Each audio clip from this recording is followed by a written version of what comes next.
Good afternoon friends, Avinash maths मंत्र channel में आपका स्वागत है। जैसा कि आपको इसमें बताया गया होगा कि इसमें आपको कंप्यूटर के बेसिक कॉन्सेप्ट से रिलेटेड कुछ वीडियोस मिलेंगे। तो आज आपका फर्स्ट वीडियो है कंप्यूटर का। इसमें आप कंप्यूटर के टॉपिक को सीधी भाषा में समझाने की मैं पूरी कोशिश करूँगी। मेरा नाम शिवानी मिश्रा है और मैं इस चैनल में आपको कंप्यूटर से रिलेटेड कोई भी डाउट हो, कोई भी क्वेरी हो, कोई भी क्वेश्चन हो तो वो आप कमेंट सेक्शन में पूछ सकते हैं, हम आपको सॉल्व करेंगे। इसमें मैं आपको छोटे छोटे टॉपिक्स पढ़ाऊंगी और उससे आप समझने की कोशिश करिएगा। आज बेसिक आपको कंप्यूटर का इंट्रो बताया जाएगा, उसके बाद फिर हम इसी सीरीज़ में आगे बढ़ते रहेंगे। तो बेसिकली जो कंप्यूटर शब्द है वो इसका मतलब क्या होता है? इसको हिंदी में संगणक कहते हैं। इसका मतलब होता है गणना करना, गणना करने वाला, जिसको बोलते हैं गिनती करने के लिए यूज़ होता है बेसिकली सीधी भाषा में। तो इसका मतलब है कंप्यूटर। जो ये शब्द है ये कहाँ से लेके आया गया है? तो ये आपको लैटिन लैंग्वेज के कंप्यूटरे शब्द से मिलकर बना है। ये मैं लिख देती हूँ यहाँ पे।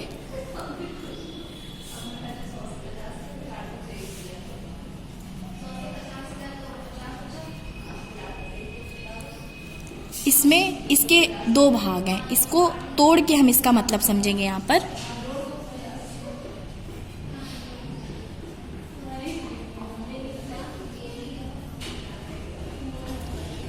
इसमें दो भाग हुए, एक तो कॉम, दूसरा प्यूट्रे।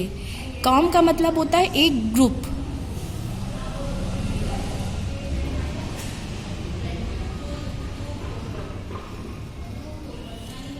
और प्यूट्रे का मतलब होता है टू डू कैलकुलेशंस या कैलकुलेशन करना।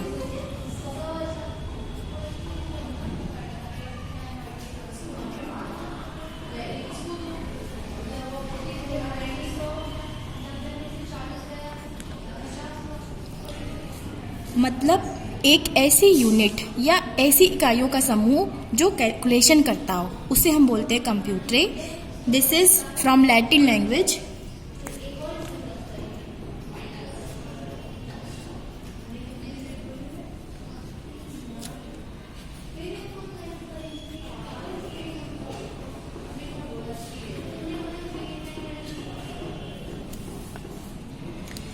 अब हम देखेंगे कि ये कंप्यूटर मतलब बेसिकली करता क्या है, ये क्या है।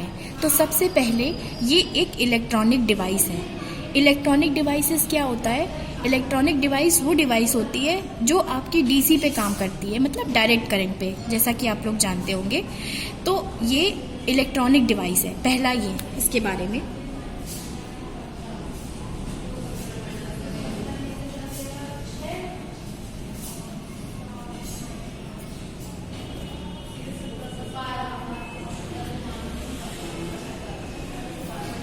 दूसरा, अगर हम इसके बारे में आगे बात करें तो ये करता क्या है। जैसे सपोज हमें 11 + 2 ये जोड़ना है, तो हमें इसका रिजल्ट चाहिए होगा कि हम 11 + 2 को जोड़ के हमें पता है कि ये 13 होता है। लेकिन होता क्या है, जो कंप्यूटर में हम देते हैं उसको बोलते हैं डाटा। मतलब हमने कंप्यूटर को 11 + 2 दिया तो ये हुआ डाटा। इसको दूसरी भाषा में इनपुट भी कहते हैं, लेकिन वो हम आगे देखेंगे। तो हमने कंप्यूटर को 11 + 2 दिया, दैट इज डाटा। अब ये हमें देगा क्या? ये उस डाटा को करेगा प्रोसेस, मतलब अंदर वो कैलकुलेशंस करेगा, उसके बाद हमें ये 13 देगा। तो जो 13 है वो हमारे पास आया इंफॉर्मेशन के तौर पर, उसको बोलेंगे हम इंफॉर्मेशन। तो ये दो काम कर रहा है, एक ये डाटा को प्रोसेस कर रहा है, दूसरा ये इंफॉर्मेशन को प्रोसेस कर रहा है। तो ये हमारा दो तरह का इसका एक ऑल्टरनेट नाम बन गया इसी से। एक तो ये डाटा प्रोसेसिंग सिस्टम है, और दूसरा ये कि ये इंफॉर्मेशन प्रोसेसिंग सिस्टम है। मैं यहाँ पे लिख देती हूँ।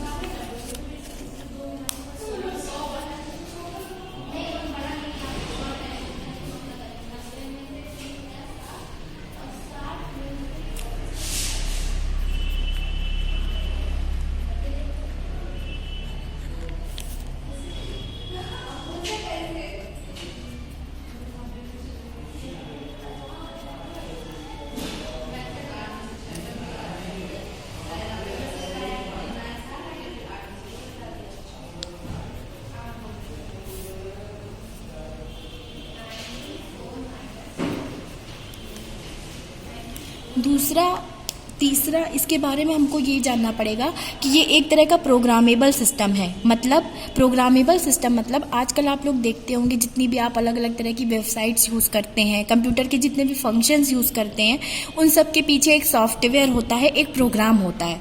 तो इसमें पूरा मतलब जो कंप्यूटर हमारा बेसिकली चलता है वो प्रोग्राम के बेसिस पे चलता है या प्रोग्राम से चलता है।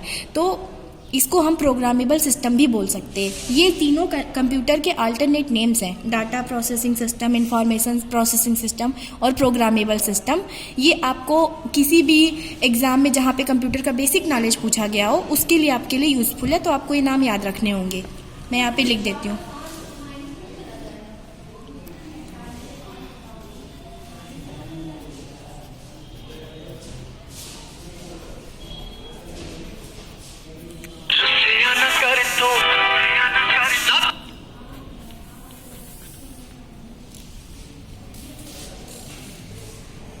अब हम देखेंगे कि इसकी क्वालिटीज़ क्या क्या हैं। मतलब इसके बारे में हम बात करें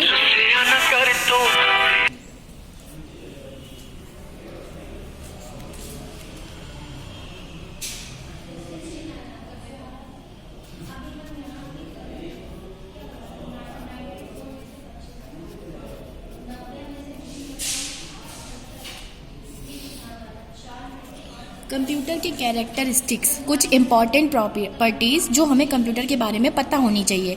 तो सबसे पहली कंप्यूटर की ये प्रॉपर्टी है कि इसकी स्पीड बहुत हाई होती है, हाई स्पीड। आप इसको कितना भी लंबा कैलकुलेशंस दे दीजिए या कितना भी लंबा प्रोग्राम लिख दीजिए, विद इन अ टाइम, इसका जो पर्टिकुलर टाइम डिसाइडेड है उसके अंदर ये आपको रिजल्ट दे देता है। तो इसकी स्पीड हम लोगों के कंपेरिजन में कंपेयर टू ह्यूमन बहुत हाई होती है। तो इसकी पहली प्रॉपर्टी है हाई स्पीड।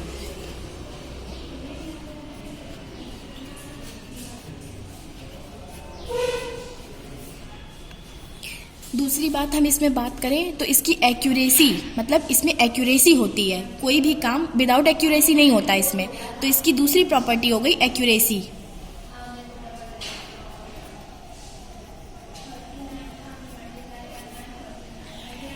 तीसरी प्रॉपर्टी इसकी हो गई कि ये रिलायबल है। तो इसमें रिलायबिलिटी होती है, मतलब रिलायबल है। हम किसी भी बात के लिए हमने जो इसको इनपुट दिया है उसके हिसाब से आउटपुट देने के लिए हम इस पर भरोसा कर सकते हैं, ट्रस्टवर्दी है, तो हम इसको रिलायबल बोलते हैं, इसकी इस प्रॉपर्टी को।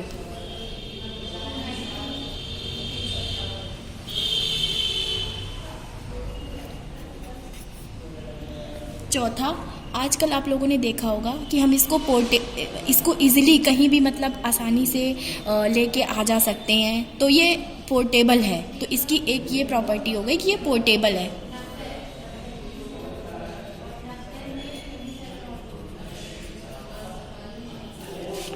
अगली प्रॉपर्टी की तरफ हम बात करेंगे तो इसमें होता क्या है, एक समय में बहुत सारे काम हो सकते हैं। जैसे जो बेसिक कंप्यूटर यूज़र्स होंगे उन्होंने देखा होगा कि हम एक समय में उसमें टाइप भी कर सकते हैं, गाना भी सुन सकते हैं, क्रोम पे कुछ सर्च भी कर सकते हैं, या कोई प्रोग्राम भी हमने रन करके छोड़ दिया तो उसका आउटपुट भी आ रहा है साथ में। तो इसकी इस प्रॉपर्टी को बोलते हैं वर्सेटाइल।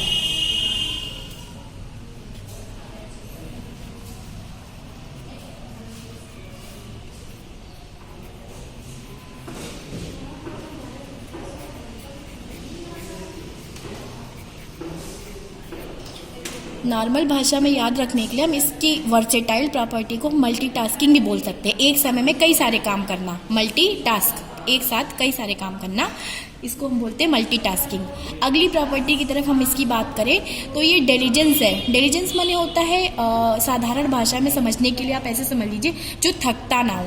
आप देखते होंगे कि बड़े बड़ी कंपनीज़ में, या आपने सुना होगा कि बड़ी बड़ी कंपनीज़ में कोई भी प्रोग्राम आपने रन करके छोड़ दिया तो वो काफ़ी टाइम के बाद आउटपुट देता है। तो वो कंप्यूटर लगातार आपका प्रोसेस कर रहा होता है, उसका जो प्रोसेसर है वो लगातार चल रहा होता है, कभी थकता नहीं। जैसे हम लोग हैं, काम करते करते थक गए, थोड़ी देर के लिए सो गए या रेस्ट कर लिया। कंप्यूटर में ऐसा नहीं है, उसमें आप जितनी भी देर चाहे यूज़ कर सकते हो।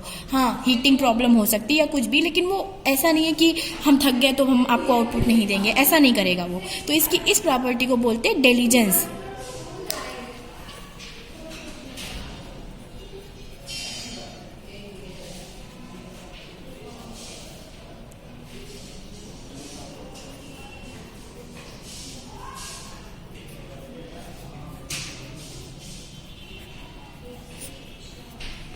ना थकने वाला, ये इसके कुछ इम्पॉर्टेंट करें। हाँ, इसमें हम आगे बात करें तो इसमें आप आजकल देखते होंगे कंप्यूटर में स्टोरेज के लिए हार्ड डिस्क का यूज़ करते हैं। बेसिकली नॉर्मल जो डिवाइस होती है हार्ड डिस्क होती है, हार्ड डिस्क में हमारा स्टोरेज होता है। तो डेटा स्टोरेज में जो इसमें जो है ये बहुत सारा मतलब आजकल तो टीवीज़ में आप देखते होंगे, टीवी मतलब टेराबाइट में हार्ड डिस्क आने लगी है। तो इसका जो हाई स्टोरेज है मतलब ये काफ़ी चीज़ें एक साथ स्टोर करके रख सकता है। तो इसकी एक कैरेक्टरिस्टिक ये भी है कि इसमें हाई स्टोरेज होता है।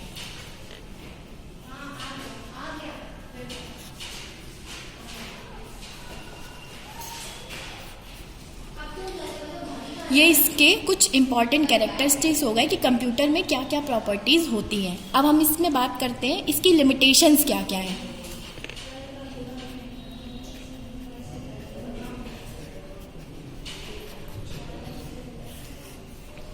मतलब ये क्या नहीं कर सकता या क्या किस चीज़ के लिए बाउंड है। तो हम बात करें ह्यूमन में होता है एक आईक्यू लेवल। जैसे आप देखते हो ना कि इस बच्चे का आईक्यू लेवल बहुत स्ट्रांग है, बहुत ज़्यादा है, तो वो बच्चा अच्छे से परफॉर्म कर पाता है, कोई चीज़ जल्दी अंडरस्टैंड कर लेता है। कुछ बच्चों का आईक्यू लेवल 0 होता है, तो मतलब आईक्यू लेवल बहुत वीक होता है, सॉरी 0 नहीं होता, आईक्यू लेवल बहुत वीक होता है। तो वो बच्चे किसी भी बात को समझने में टाइम लेते हैं कंपेयर टू उस बच्चे के जिनका आईक्यू लेवल ज़्यादा होता है।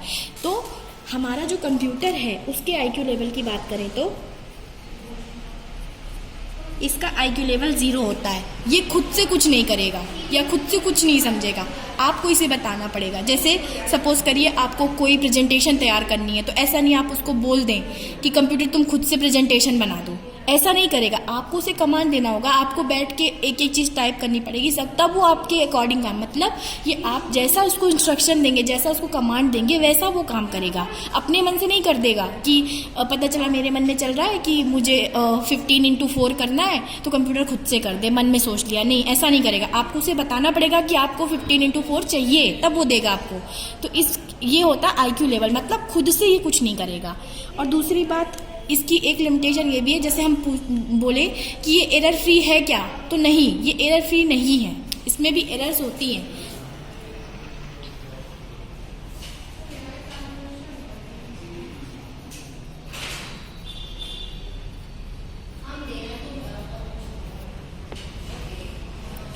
ये एरर फ्री नहीं है और इसकी इस प्रॉपर्टी को हम बोलते हैं इनफॉलिएबल।